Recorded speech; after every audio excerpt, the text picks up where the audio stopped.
I'm sorry, Joe? Streaming is on. Joe? Yes. Hi, Yes. everybody. This is Monday morning, and it's April 19th. We have Joe hanging out today. Hey, Joe. And it's going to snow this week. That's what they say. But anyway, we're going to enjoy it. Doesn't matter because it's spring. We know the warm weather is really around the corner. So we're going to deal with it anyway. So today we are going to talk about how a writer organizes and categorizes um, events based on how they're introduced and developed, the connections between ideas. So we're really we were reading passages that talk about that, and then we want to work on writing them ourselves. So what we're doing is twofold. We're working on our writing skills and also for the exam, which consists of reading and determining author's purpose, point of view, how he's organized, or she or they have organized their thoughts, and then also how you are going to craft a an essay on these exams. So we're going to start with that today. Let me pull up my lessons if I can find them. Okay, so let's share this screen here.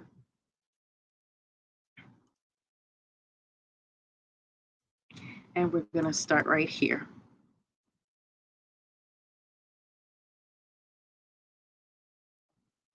And can you see that, Joe? Yes. Very good, very good. Okay.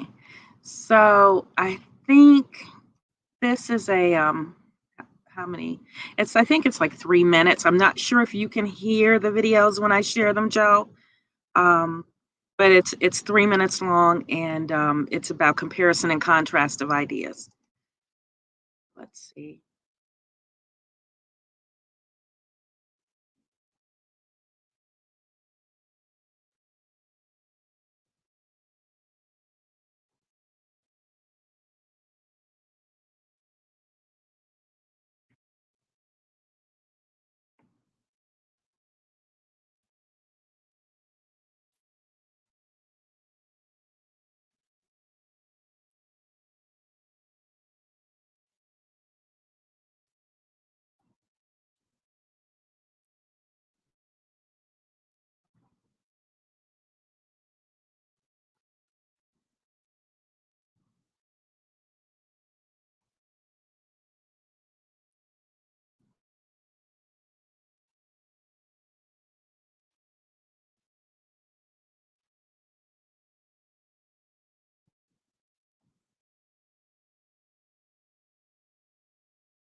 Oops,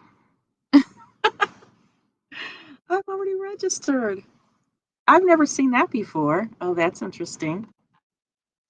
Ah, never mind. I think we got enough of lesson. That's bizarre.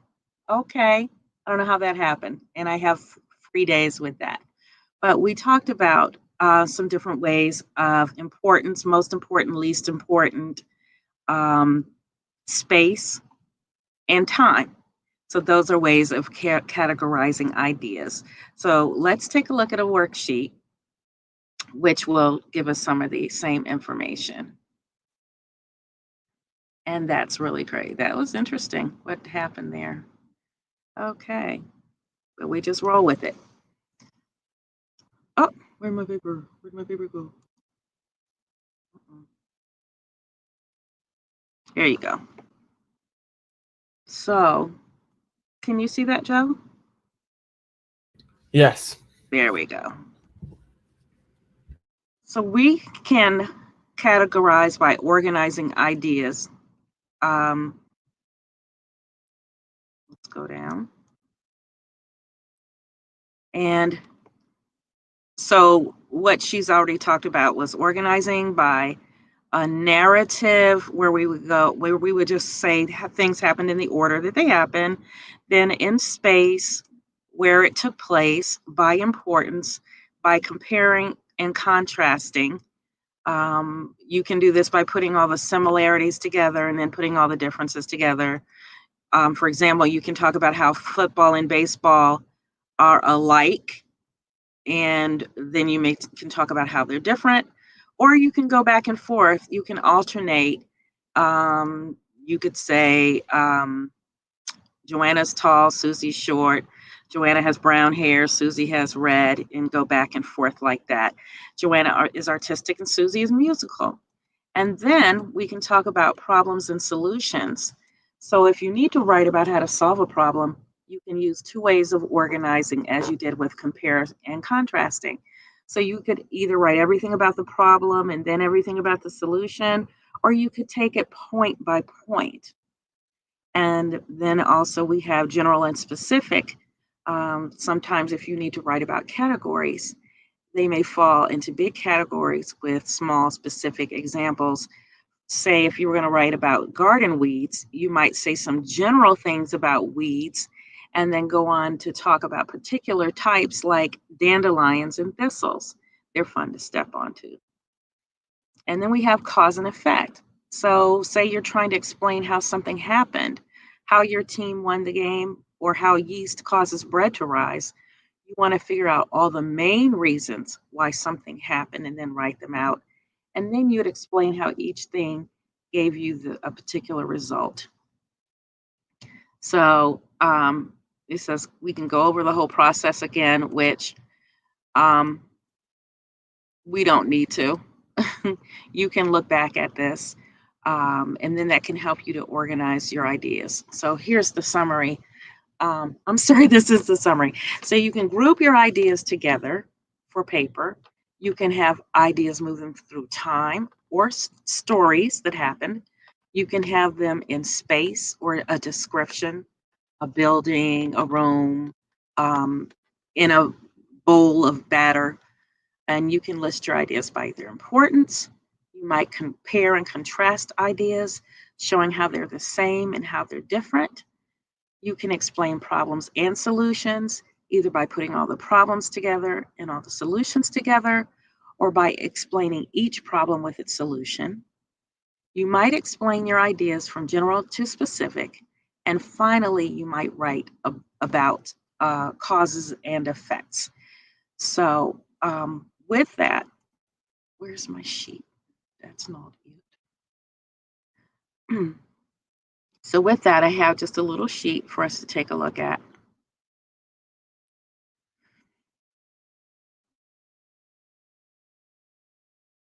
About organizing ideas. Let's take a peek. Okay, so here we go. They've got 5 sentences here that have been scrambled from their original order. And what they want you to do is to reorganize it to make a paragraph that makes sense and then answer the following questions. And I've actually, where's my paper? Okay, we'll just use this one. I did this over in Word, but we'll just pull it up in Google Docs real quick. Okay, so here are our first sentences. And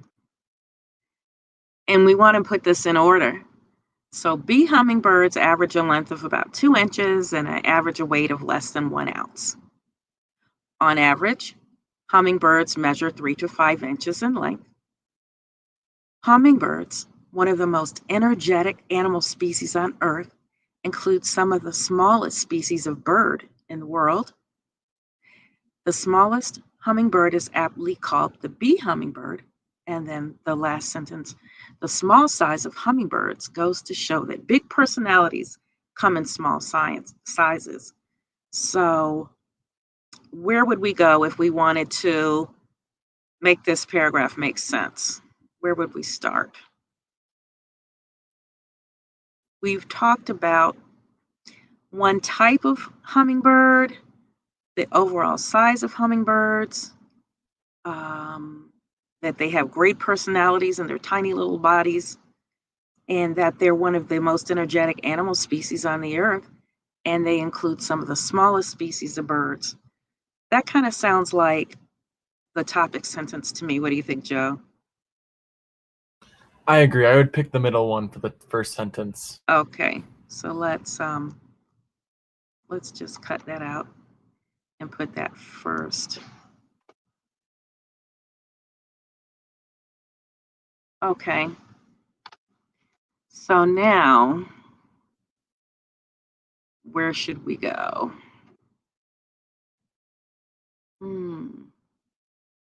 Bee humming, we're talking about a specific type, the bee hummingbird. Then we talked about the average size of a hummingbird. There's more information about the little bee hummingbird, and then about their personalities.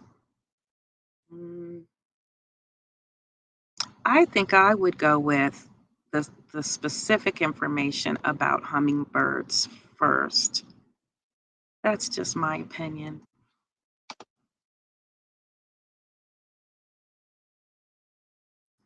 There we go.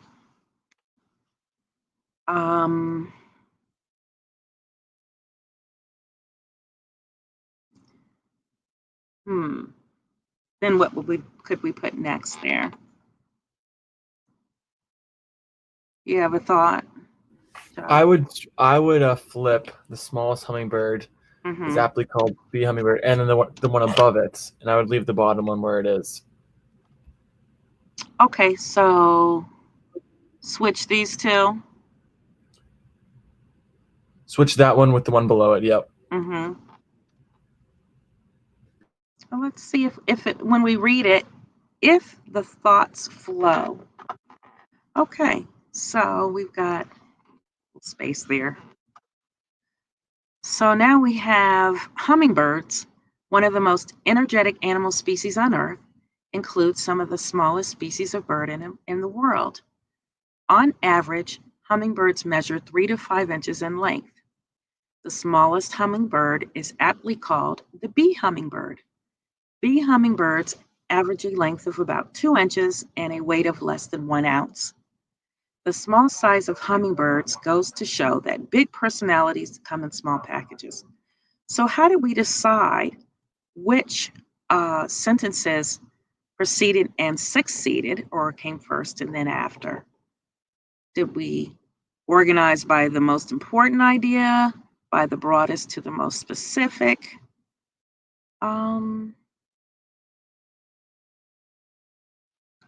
I think we started with the broadest category.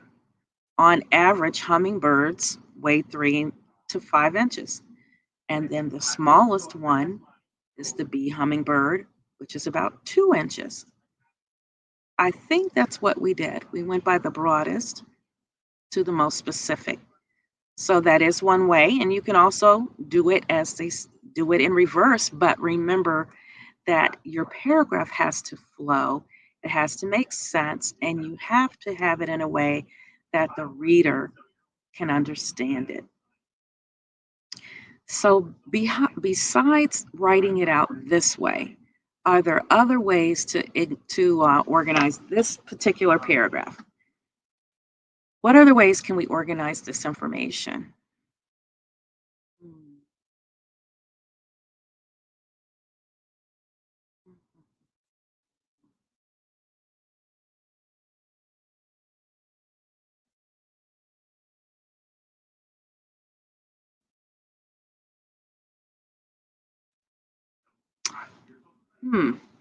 Well, we're talking about the size, right? So we've done that. Any other way we can do it? Is there another way we can organize these sentences?